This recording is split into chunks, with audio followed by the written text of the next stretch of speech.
dari Sleman, asli Sleman. Kita akan mendengarkan paparan dari Bapak Boni Telo. Ini menarik sekali. Dengan sangat bangga memberikan tambahan namanya Bapak Boni Telo.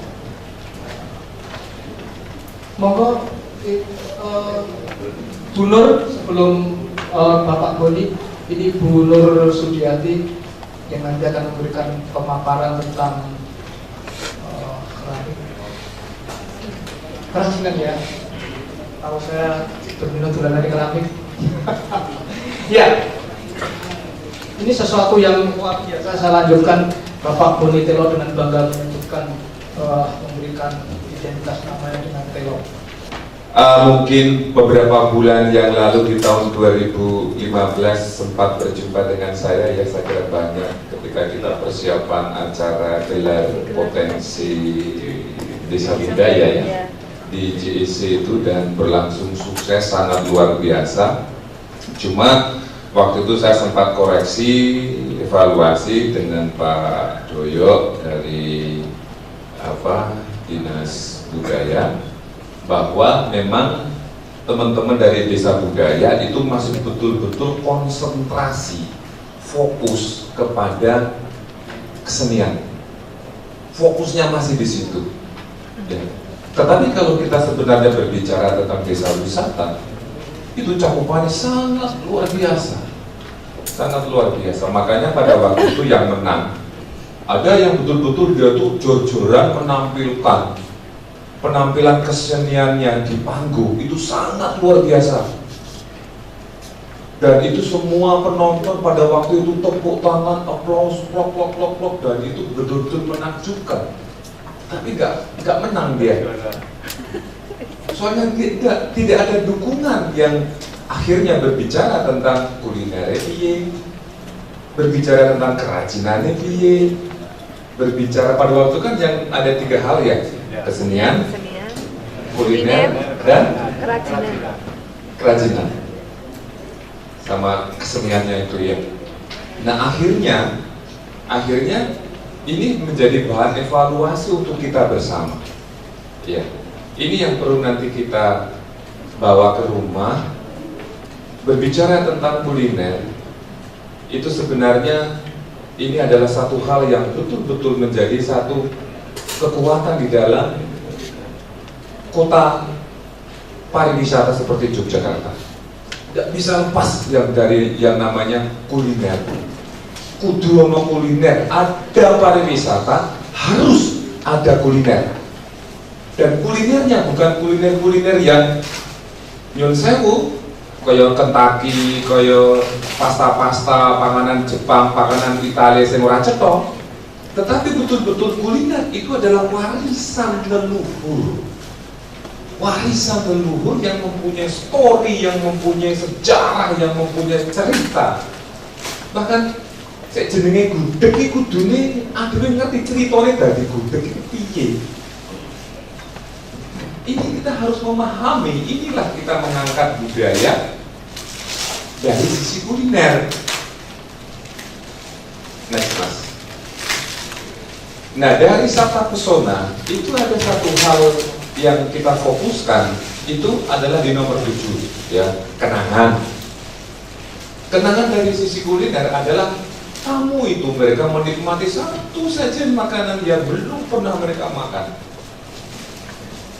Belum pernah mereka makan, dan betul-betul itu menjadi satu kenangan, sehingga ketika mereka pulang balik ke Australia, balik neng Jakarta, mereka kepikiran terus, wah enak ya mangan opo oseng-oseng jantung gedang, wah enak ya gebuse bacem kaliurang, enak. Jadi hal-hal seperti itu yang harus menjadi perhatian kita terhadap kuliner. Terus mas, ya, terus. Nah, selain potensi alam dan budaya, warisan kuliner dari nenek moyang adalah merupakan satu kekuatan dalam mengangkat desa budaya. Ayo coba, dan ini coba disepelek. Bolehlah teman-teman sekalian, pengurus desa budaya betul-betul fokus kepada penggalian cerita-cerita kampung, penggalian tentang kesenian, penggalian tentang hal-hal yang bersifat tradisional, tetapi jangan lupa dengan kulinernya. Kalau Anda sampai lupa dengan kuliner, Anda belum komplit berbicara tentang desa wisata. Saya ini lagi mengagendakan untuk desa wisata tahun 2016 ini. Saya mengagendakan ada gerakan satu hotel, satu desa wisata. Jadi saya sudah mentargetkan 20 hotel tahun 2016 ini menjadi bapak asuh 20 desa wisata. Tanggal 23 besok kita akan deklarasi di Mangunan, Ngaso Dalem, sudah ketemu Ngaso Dalem, untuk deklarasi tentang 20 hotel ini. Dan itu gerakan tahun ke depan, semua desa wisata yang ada di Yogyakarta ini akan mempunyai bapak asuh dari hotel-hotel yang pada nyari duit di Jogja. Saya gerakkan mereka, saya datangi GM hotel. Jadi imite kalian itu masuk ke Jogja orang yang golek duit tok, gawe hotel yang kono, gawe hotel yang kono. Satu grup saja bisa bikin 4 hotel, 5 hotel di Jogja. Tetapi Anda tidak mempunyai kepedulian terhadap pariwisata, terhadap perkembangan budaya. Maka saya ajak GM hotel itu untuk menjadi bapak asuh. Dan ternyata mereka mau semua.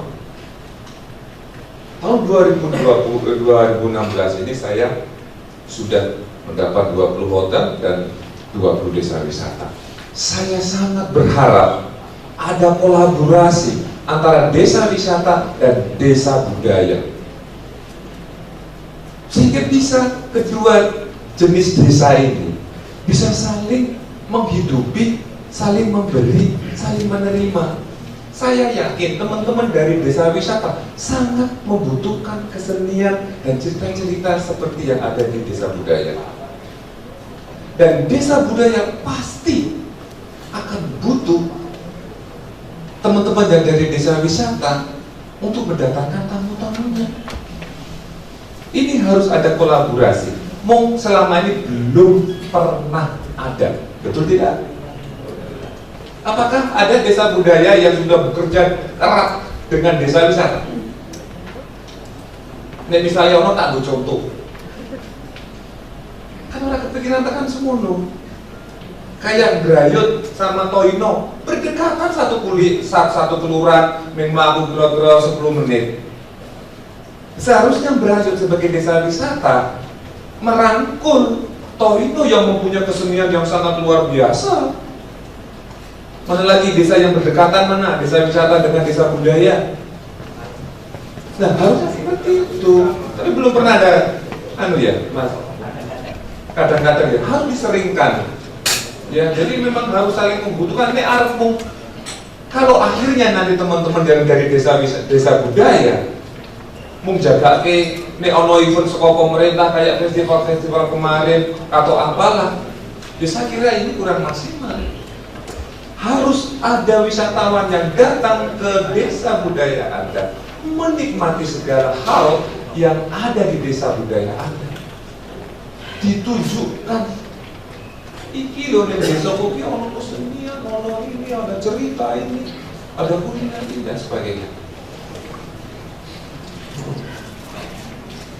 Terus Mas, kita rasa pindah. Oh, terus, nah. Kalau kita berbicara tentang warisan kuliner, ya warisan kuliner desa itu ada sedikit cerita tentang liar tandur. Ya, liar tandur itu mesti ada tradisi. Ya, terus le panen, saat dulu panen mesti ono wiwitan toh. Ini yang maksud dari budaya kuliner itu koyo ngono kuwi. Terus le nyimpen pari koyo ning sentong. Terus kayak meme digantung-gantung parine ketan atau apa itu yang digantung-gantung di pogo dan sebagainya. Itu adalah warisan yang sangat luar biasa ketika di rumah tradisional ada jono sentonge, jono kandang sapine yang dengan tiang-tiang malah lagi jaga-jaga itu didoli mesti. Wong mesti payu itu sekarang betul-betul apa kolektor nanti tak jaga kandang.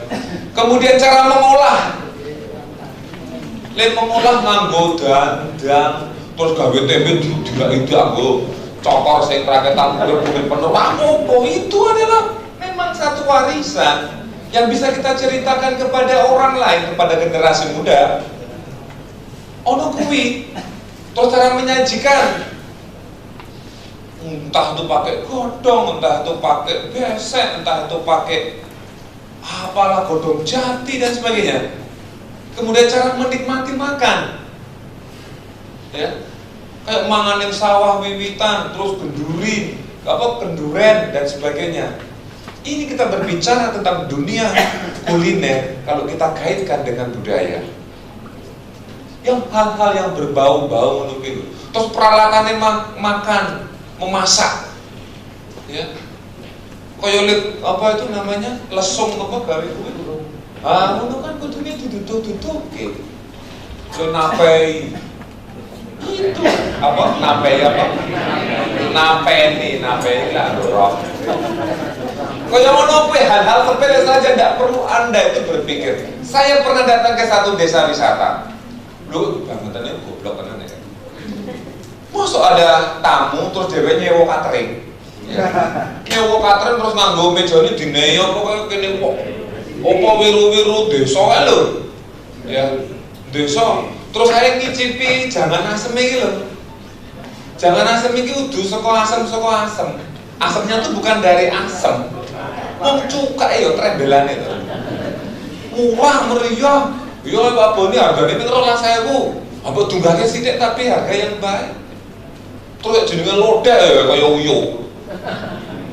Ini jadi akhirnya mereka salah, akhirnya betul-betul utak kuwi, utak bisnis.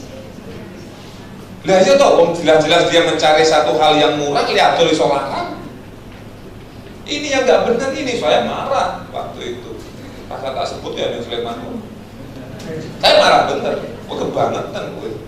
Apa? Kebetulan saya bareng dengan Bu Ayu Kepala Dinas Pariwisata. Dulu pelakuannya, nggak ada pengontrolan.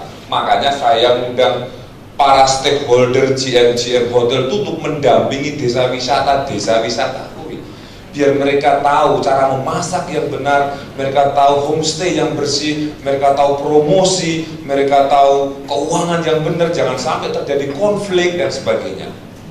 Inilah yang akan kita berikan untuk Jogja. Dan saya ke depan berharap sekali desa budaya juga demikian. Kita akan rangkul pelan-pelan. Cuma saya bisanya lagi melakukan pendekatan terhadap desa wisata.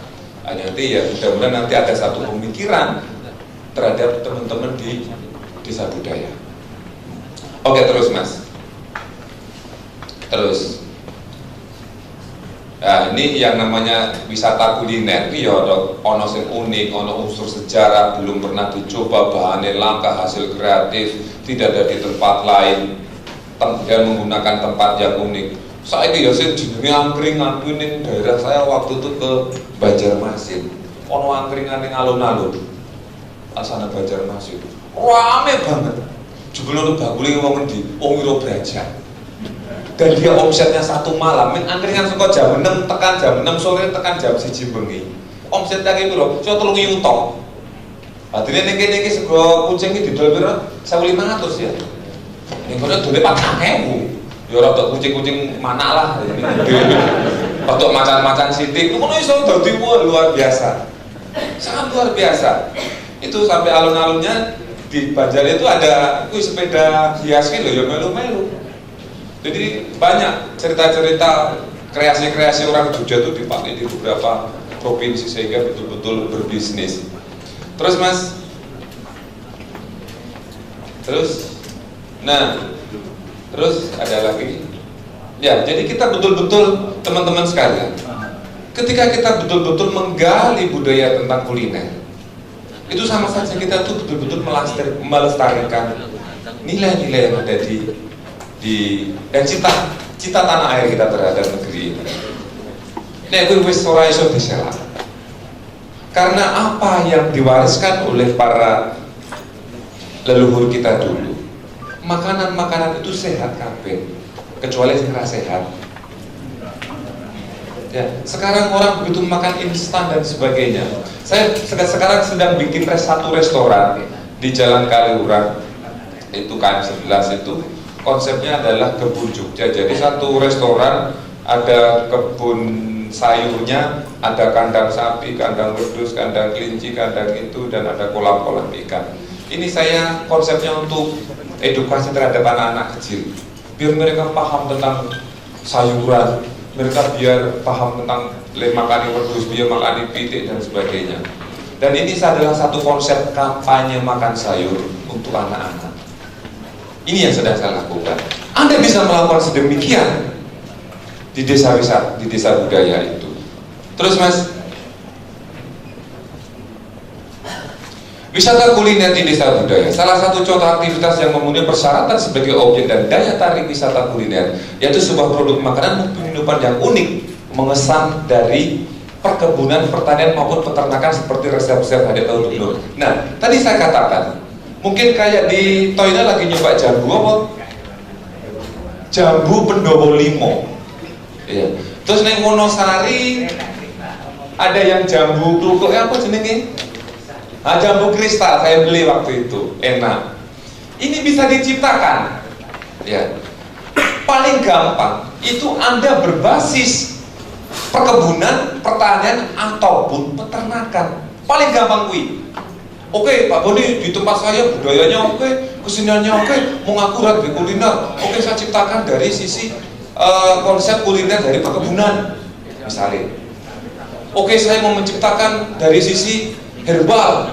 Desone tanduri kabeh, jahe, tanduri kencur, tanduri macam-macam yang berbau herbal. Ini lagi saya bergerak ini saya lagi mencari lokasi saya mau menjadikan desa untuk untuk herbal. Ada kafe, kemudian ada investor dari Jakarta boleh aku untuk membuat itu, aku begitu. Mudah-mudahan nanti ada yang ngasih informasi. Itu. Kemudian dari sisi pertanian, perikanan di Klaten itu ada satu desa wisata yang betul-betul nengkunoki ono iwak nila yang betul-betul iwak nila dari ikan deras, air deras. Wah, dari kunjungan tiap hari itu luar biasa. Terus Mas.